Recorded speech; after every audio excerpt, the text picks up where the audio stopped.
வணக்கம் நேயர்களே, கடவுளூர் டிவி நேயர்கள் லக்ஷ்மணன் அன்பு வணக்கங்கள். இப்போ நம்ம பார்க்க போகிறது வார ராசி பலன் 19ஆம் தேதியிலேருந்து 25ஆம் தேதி வரை எப்படி இருக்க போகுதுன்னு பார்க்க போகிறோம். ஸோ நான் எப்போதும் சொல்லதான், லக்னத்துக்கு பாருங்கள், ராசிக்கு பார்ப்பது லக்னத்துக்கு பார்க்கும்போது ரொம்ப பர்ஃபெக்டாக இருக்கும். உதாரணத்துக்கு வந்து ஒரு மகர லக்னம் விருச்சிக ராசினா நீங்கள் விருச்சிக ராசிக்கான பலன்களை பார்க்கறதோட மகர ராசிக்கான பலன்களை பார்க்கும்போது ரொம்ப பர்ஃபெக்டாக இருக்கும். அதே நேரத்தில் உங்களுடைய தசா புத்தி அந்தரங்களை வந்து கொஞ்சம் நோட் பண்ணி வச்சுக்கிட்டிங்கன்னா ஸோ அதை வச்சு நீங்கள் பார்க்கும்போது இன்னும் பர்ஃபெக்டாக இருக்குன்றது தான் உண்மையான விஷயம். ஸோ இந்த வீடியோட எண்டில் டிப் ஆஃப் த வீக் இருக்குது, மறக்காமல் பாருங்கள். கும்பராசிக்கு வந்து பார்த்திங்கன்னா உங்களது ராசியிலே இருக்கிறது பெருத்த வருமானத்தை கொடுப்பதற்கான வாய்ப்புகள் நிறைய இருக்குது. என்னங்க ஜென்ம சனி நீங்கள் இப்படி சொல்கிறீங்கன்னா, சனி வந்து ராவுடைய சாரத்தை போகும்போது பெருத்த பணங்களை அள்ளி தருவதற்கான வாய்ப்புலாம் நல்லாவே இருக்குது. ஸோ எந்த விதத்தில் கொடுக்கணும் போது கொஞ்சம் அலைச்சல்கள், கொஞ்சம் ஸ்ட்ரெஸ்ஸுகளை கொடுத்தாலும் பட் பணம் வர்றதுக்கான வாய்ப்பு, குடும்பத்துக்கு தேவையான வருமானம் வர்றதுக்கான வாய்ப்பு ரொம்ப சிறப்பாக இருக்குது. ஸோ யாருக்கெல்லாம் வந்து கும்ப லக்னமாக இருந்து சனி தசாபதினாலும் அவங்களுக்கு சிறப்பான விஷயங்கள் கண்டிப்பாக நடக்கும். அதே காலகட்டத்தில் வந்து பார்த்திங்கன்னா யாரெல்லாம் கும்ப லக்னமாக இருந்து ராகு தசாபுத்தி அந்தரம் நடக்குதோ ஸோ அவங்களுக்கு வந்து கொஞ்சம் ஒரு ஸ்ட்ரெஸ்ஸு, குழந்தைகளுக்கு கொஞ்சம் செலவு வைக்கிறது, வெளியில் போனால் கொஞ்சம் அதீதமான செலவுகள் நடப்பதற்கான வாய்ப்பு, கொஞ்சம் கவனமாக போகிறது ரொம்ப ரொம்ப நல்லதுங்க. அது மட்டும் இல்லாமல் வேலை சம்மந்தமான விஷயம் அலைச்சல்கள் சில பேருக்கு ஏற்படுவதற்கான வாய்ப்பு, வேலையில் வந்து கொஞ்சம் வெளியூர் பிரயாணங்கள் இந்த மாதிரி விஷயங்கள் நடப்பதற்கான வாய்ப்பு, அதனாலும் கொஞ்சம் எக்ஸ்பென்ஸ் அதிகமாகிறதுக்கான வாய்ப்பும் நிறைய இருக்குது. ஆன்மீக சுற்றுலா சில பேர் போகிறதுக்கான வாய்ப்பும் இருக்குங்க. ஸோ இருந்தாலும் அந்த பிரயாணங்களப்போ கொஞ்சம் கவனமாக இருக்கணும். இது கும்ப லக்னமாக இருந்து யாரெல்லாம் வந்து புதன் தசாபுத்தி அந்தரம் நடக்கிறவங்க, ராகு தசாபுத்தி அந்தரம் நடக்கிறவங்க ரொம்ப கேர்ஃபுல்லாக இருக்கின்ற ஒரு காலகட்டம் தாங்க. ஏன்னா வந்து ராகு தசாபுத்தியில் வந்து கண்டிப்பாக வந்து வருமானங்கள் வந்தாலும் இந்த ஒரு அலைச்சலும் ஒரு டென்ஷனையும் கண்டிப்பாக கொடுத்துரும். ஏன்னா வந்து அது 12இல் இருக்கும்போது அந்த மாதிரி விஷயங்களை அள்ளி தருவதற்கான கொஞ்சம் பார்த்து நடந்துக்கணும். அதுக்கப்புறம் பார்க்கும்போது உங்களது 3ஆம் அதிபதி செவ்வாய் 12இல் இருக்கும்போது 3 மற்றும் உங்களுக்கு வந்து 10ஆம் அதிபதி செவ்வாய் 12இல் இருக்கும்போது புதிய ஒப்பந்தங்கள் இருக்கும். இருந்தாலும் கொஞ்சம் அலைச்சல்கள் ஜாஸ்தி இருக்கும். தொழில் ரீதியான விஷயங்கள் வந்து நல்ல ஒரு ஏற்றங்கள், நல்ல கடன் கிடைப்பதற்கான வாய்ப்பு, கொஞ்சம் அலைஞ்சி திரிஞ்சு வாங்குற மாதிரி சூழ்நிலை கண்டிப்பாக ஏற்படுத்தும். ஆனால் கிடைக்குமானால் கண்டிப்பாக கிடைக்கிறதுக்கான ரொம்ப சிறப்பாக இருக்குது. 4 9ஆம் அதிபதியான சுக்கிரன், ஸோ 4 9ஆம் அதிபதியான சுக்கிரன் வந்து பார்த்திங்கன்னா உங்களுக்கு வந்து 12இல் இருக்கும்போது அது சந்திரனுடைய சாரத்தில் இருக்கும்போது அப்பாக்கும் அம்மாக்கும் நடுவில் வந்து சின்ன கருத்து பேதங்கள், அம்மா அப்பாவுடைய உடல்நலம் சார்ந்த விஷயம், சின்ன மனவேதனை ஏற்படலாம், இல்லைன்னா அவங்ககிட்டே வந்து கொஞ்சம் தர்க்கங்கள் ஏற்படுவதற்கான வாய்ப்பெல்லாம் இருக்குது. ஸோ இதெல்லாம் யாருக்கு நடக்கணும்போது கும்ப லக்னமாக இருந்து சுக்கிர தசாபுத்தி அந்த நடவடிக்கைகளும் கண்டிப்பாக நடக்கும். ஸோ கொஞ்சம் கேர்ஃபுல்லாக இருக்க வேண்டிய ஒரு காலகட்டங்க. 5ஆம் அதிபதி மற்றும் 8ஆம் அதிபதியான புதன் உங்களுக்கு வந்து பார்த்திங்கன்னா கொஞ்சம் குழந்தைகள்கிட்ட வாக்குவாதங்கள் வரும். ஸோ அதனால் வந்து ஒரு சின்ன ஸ்ட்ரெஸ் வர்றது, இந்த மாதிரி விஷயங்கள் இருக்கும். ஸோ அதனால் கொஞ்சம் பார்த்து நடந்துங்க. குழந்தைகள் வந்து ஏதாச்சும் பணம் கேட்டு நம்ம தொல்லை பண்ணுறதுக்கான வாய்ப்பு கொஞ்சம் கேர்ஃபுல்லாக இருக்கின்ற ஒரு காலகட்டம். ஸோ மற்றபடி வந்து சிறப்பாக இருக்கும், சிறப்பாக தான் இருக்கும். கொஞ்சம் இந்த மன உளைச்சலுங்கிறது கண்டிப்பாக இருக்கும். ஏன்னா புதன் வந்து சந்திரனுடைய சாரத்தில் போகும்போது கொஞ்சம் இந்த மன உளைச்சல் ஸ்ட்ரெஸ்லாம் கொஞ்சம் இருந்து போகும். மற்றபடி வர ஒன்றும் பெரிய ப்ராப்ளம்லாம் கிடையாது. 6ஆம் அதிபதி சந்திரன், 6ஆம் அதிபதி சந்திரன் வந்து பார்த்திங்கன்னா யாரெல்லாம் கும்ப லக்னமாக இருந்து சந்திர தசாபுத்தி அந்தரம் நடக்குதோ ஸோ அவங்களுக்கெல்லாம் வந்து பார்த்திங்கன்னா வாரத்தின் திங்கள் செவ்வாய் சிறப்பான பலன்கள், நல்ல புதிய வேலையில் வந்து நல்ல ஏற்றங்கள், நல்ல லாபங்கள், நல்ல ஒரு விஷயங்கள்லாம் கிடைக்கும். அதுக்கப்புறம் கணவன் மனைவி உறவில் வந்து சின்னதாக வந்து ஒரு கருத்து பேதங்கள் ஒரு புதன் வியாழனில் இருக்கும். ஸோ அதுக்கப்புறம் எல்லாமே சிறப்பாக இருந்தும் வாரத்தின் கடைசி பகுதியான வெள்ளி சனியில் வந்து சின்னதாக ஒரு ஸ்ட்ரெஸ் வந்து போகும், அவ்வளோதான். மற்றபடி வேறு ஒன்றும் பெரிய ப்ராப்ளம்லாம் கிடையாது. மற்றபடி எல்லாமே சிறப்பான விஷயம், நல்ல விஷயம்லாம் கண்டிப்பாக நடக்குங்க. அதுக்கப்புறம் பார்க்கும்போது ஏன்னா இது வந்து அந்த காலகட்டங்களில் வந்து நிர்மாணிக்கிறதே வந்து பார்த்திங்கன்னா கிரகங்களுடைய தசாபுத்தியில், அதனால தான் நம்ம தசாபுத்தியில் சொல்லிட்டு வரோம். அதுக்கப்புறம் வந்து 7ஆம் அதிபதி, ஸோ 7ஆம் அதிபதியான சூரியன், ஸோ 7ஆம் அதிபதியான சூரியன் வந்து உங்களுக்கு வந்து ராசியிலே இருக்கும்போது நல்ல லாபங்களை கொடுக்கும், பெரிய புகழ் வளர்ச்சிகள், நல்ல ஒரு லாபங்களை அள்ளி தரும். ஸோ மற்றபடி வந்து பார்த்திங்கன்னா பெருத்த வருமானங்கள், ஸோ அதில் தொழில் பண்ணிட்டுருவங்களுக்கும் நல்ல ஒரு வருமானங்கள் கிடைக்கிறது, மனைவியால் நல்ல லாபங்கள், மற்றபடி கிளைண்ட்ஸ்னால் வந்து பெரிய ப்ராஃபிட் ஏர்ன் பண்ணுறதுக்கான ரொம்ப சிறப்பாக இருக்குது.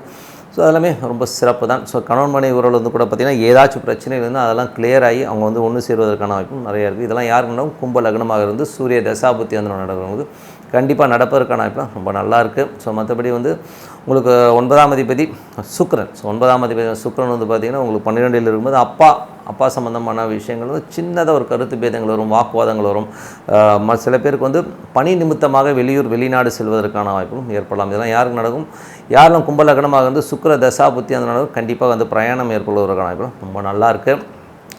அதுக்கப்புறம் பார்க்கும்போது உங்களுக்கு 10ஆம் அதிபதியான செவ்வாய் 12இலிருந்து செவ்வாயோட சாரத்தில் இருக்கும்போது கொஞ்சம் கடன் சம்பந்தமான விஷயங்கள் கொஞ்சம் அலைச்சல் இருக்கும். தொழில் ரீதியான விஷயங்களுக்காக கடன் வாங்குறதோ, புதிய ஒப்பந்தங்களுக்காக கொஞ்சம் போகிறது, வேலையாட்களால் வந்து கொஞ்சம் அலைச்சல் ஏற்படலாம் சில பேருக்கு. ஸோ இதெல்லாம் யாருன்னா கும்ப லக்னமாக இருந்து யாருக்கெல்லாம் செவ்வாய் தசாபுத்தி அந்த நடக்கும் அவங்களுக்கு மேஜராக நடக்குங்க. ஸோ 11ஆம் அதிபதி குரு 3ல் இருக்குது. ஸோ 2 மற்றும் 11ஆம் அதிபதி 3ல் இருக்கும்போது பெரும் பணம் வருவதற்கான வாய்ப்பெல்லாம் ரொம்ப நல்லாயிருக்கும். ஒரு சொத்துக்கள் சார்ந்த விஷயங்கள், சொத்துக்கள் விற்பனையான நல்ல லாபங்கள், புதிய ஒப்பந்தங்கள் மூலியமாக பெரும் பணம் வருவதற்கான வாய்ப்பெல்லாம் ரொம்ப சிறப்பாக. இதெல்லாம் யாருக்கு கிடைக்கும்னா, யாரெல்லாம் கும்ப லக்னமாக இருந்து குரு தசாபுத்தி அதனாலும் கண்டிப்பாக நடப்பதற்கான ரொம்ப சிறப்பாக இருக்கும். ஸோ நல்ல விஷயங்கள் நல்ல மாற்றங்கள் இருக்குன்னா பிரார்த்தனை ரொம்ப அவசியம். மனதார இறைவனை வந்து பிரார்த்தனை பண்ணணும். அமைதியாக ஒரு இடத்துல உட்காந்து பிரார்த்தனை பண்ணணும். கண்டிப்பாக அடுத்த லெவல் போகிறதுக்கான ரொம்ப சிறப்பாக. டிப் ஆஃப் த வீக்கில் இப்போ நம்ம பார்க்க போகிறது, நம்ம வந்து எப்போதுமே சொல்லிக்கிற ஒரு விஷயம், சார் ஸ்டார் இல்லை சார், நம்மலாம் வந்து ஒரு பெரிய ஸ்டாராக இல்லை, நம்மலாம் வந்து சாதாரண மனிதன் நிறைய பேர் சொல்லியிருப்போம். பட் என்னை பொறுத்தவரை ஏன் இந்த மனிதருக்குள்ளே இவ்வளோ ஏற்றத்தாழ்வு? இப்போ உதாரணம் சொல்ல போனோம்னா, ரஜினிகாந்த் வந்து சொல்கிறாங்க, ரஜினிகாந்த் பிறந்த டைமில் வந்து ஏகப்பட்ட குழந்தைகள் பிறந்தது, ஏன் அந்த குழந்தைகளுக்கெல்லாம் அந்த ஒரு ஸ்டார் வரல? அதே மாதிரி வந்து பார்த்திங்கன்னா சில பேர் பார்த்திங்கன்னா பிறந்ததுலேருந்தே வந்து நிறைய கஷ்டங்களோடையும் ரொம்ப ஒரு ஸ்ட்ரெஸ்ஸோடையும் தான் வாழ்ந்துட்டுருக்காங்க சில பேர். ஸோ ஏன் இந்த ஒரு பிரிவு, ஏன் இந்த ஏற்றத்தாழ்வுங்கிறது தான் உண்மையான விஷயம். ஸோ இதில் வந்து மேஜராக வந்து பார்த்திங்கன்னா அவங்களுக்கு பிறந்த நேரம். ஸோ பிறந்த நேரத்தில் வந்து பார்த்திங்கன்னா என்ன வேணால் இருக்கலாம். அதே காலகட்டத்தில் வந்து நிறைய குழந்தைகள் பாருங்கள் ஹெரிட்டரினா அவங்களுடைய வம்சாவழியில் வந்து பார்த்திங்கன்னா ஒரு சில நல்ல விஷயங்களே விதைச்சிருப்பாங்க. ஸோ அது வந்து கருவாகி ஒரு குழந்தையாக பிறகும்போது அது அதிர்ஷ்டமான குழந்தையாக பிறகு நம்பர் 1. 2வது வந்து யோகங்கள் எப்படி வேலை செய்யுதுங்கிறத பார்த்துரும். ஸோ அதுதான் வந்து அவனோட முயற்சிகள், அவனோட முயற்சியையும் விஷனையும் வந்து அடுத்த லெவலுக்கு கொண்டு போகிறதே வந்து அந்த யோகங்கள் வந்து அந்த ஹெரிட்டரி டிஃபால்ட்டில் வந்து பார்த்திங்கன்னா அவங்களோட தாத்தாவோ முப்பாட்டனாவோ வந்து ஒரு பெரிய ஸ்டார்டமாவோ பெரிய லெவலாக வரணுங்கிற ஏக்கத்தோடு இறந்துருப்பான். ஸோ அவனோட ஜெனட்டிக்கில் வந்து அடுத்த லெவலில் வந்து ஒரு ரஜினிகாந்தாவோ கமலஹாசனோ வரதுக்கான அந்த வெறி வந்து மேலே வந்துடுது. ஸோ இவ்வளோதான வழியை. மற்றபடி வந்து ஜாதகங்களில் வந்து பார்த்திங்கன்னா எப்படி அது ரிஃப்ளெக்ட் ஆகும் அப்படின்னு பார்த்தா, யோகமான ஜாதகங்கள் இதுதான் சொல்ல போனால் இளையராஜா. ஸோ இளையராஜா பார்த்திங்கன்னா 30 ஆண்டுகள் வந்து கொடி கட்டி பிறந்தால் எல்லாம் காலில் விழுந்தாங்க. ஸோ இதெல்லாம் நம்ம பார்த்துருக்கோம். ஸோ அதே மாதிரி ரஜினிகாந்த் சார் பார்க்கட்டும், நம்ம கமலஹாசன் சாராக இருக்கட்டும், எல்லோருக்குமே வந்து இந்த ஸ்டார்டம் கண்டிப்பாக இருக்குங்க. இன்றைக்கி வந்து ஒரு 70+ இருக்கிற ரஜினிகாந்த் சாரோட சேலரி பார்த்திங்கன்னா ஒரு பெரிய லெவலில் வாங்குறானாலும் அதுக்கான ஒரு ஸ்டார். அது எப்படி வருது அந்த ஸ்டார்ஸுங்கிறத இப்போ நம்ம பார்க்க போகிறோம். ஸோ உதாரணம் சொல்ல போனோம்னா, ஒரு ஜாதகத்தில் வந்து மேஜராக வந்து கிரகங்கள் வந்து தசான் புத்தி அந்தரங்கள் நடத்தும் போது நட்சத்திரங்கள் ஒரு பெரிய பங்கு வகிக்குதுங்க. யோகங்களுக்கு வந்து பார்த்திங்கன்னா மேஜராக வந்து அந்த நட்சத்திரங்களே வந்து ஒரு மேஜராக ஒரு ப்ளே பண்ணுது. ஸோ சில பேருக்கு வந்து அவயோக நட்சத்திரங்கள், அவயோகம்னா ஒரு 6, 8, 12 நட்சத்திரங்கள் வந்து உப நட்சத்திரமாக வரும்போது கண்டிப்பாக வந்து ஒரு ராங் கான்செப்டில் வந்து அந்த குழந்தைகள் போகிறதும் அது கஷ்டப்படுறதும் வந்து இயற்கையாகிடுது. அதே மாதிரி வந்து சில பேருக்கு வந்து நல்லா யோகமான ஒரு திசைகள், அந்த திசையே வந்து ஒன்றுமே இருக்காது. சில நேரங்களில் பார்த்திங்கன்னா திசை சாதாரணமாக இருக்கும், பட் நட்சத்திரங்கள் வந்து நல்ல யோகமான ஒரு நட்சத்திரங்கள் அந்த கிரகங்கள் அமைஞ்சிரும். ஸோ அவங்களுக்கு வந்து பார்த்திங்கன்னா ஒரு பெரிய லெவல் வந்து கொண்டு போகிறது தான் இது முக்கியமான விஷயம். மற்றபடி வந்து அந்த திசை வருது கூட பெரிய விஷயம் இல்லைங்க. அந்த கோச்சாரத்தில் வந்து நமக்கு வந்து கை கொடுக்கணும். ஸோ அதுவும் ஒரு பெரிய ப்ளஸ் இருக்குது.